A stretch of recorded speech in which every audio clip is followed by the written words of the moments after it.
কাউকে কখনো এতটা আঘাত দিয়ে ফেলো না যে পরবর্তী সময় সেই মানুষটা তোমার মুখদর্শন করতেও ঘৃণা বোধ করে।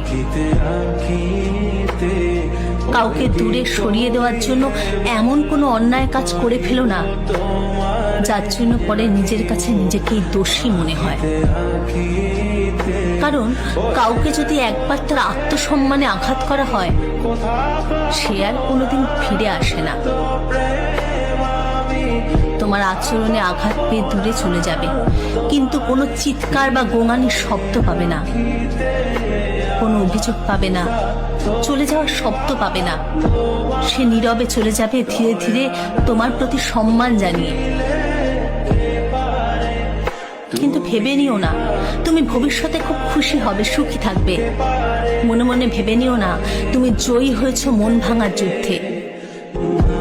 আসলে এমনটা কখনোই নয়, কারণ অন্যকে কাঁদিয়ে কখনোই নিজে সুখী থাকা যায় না।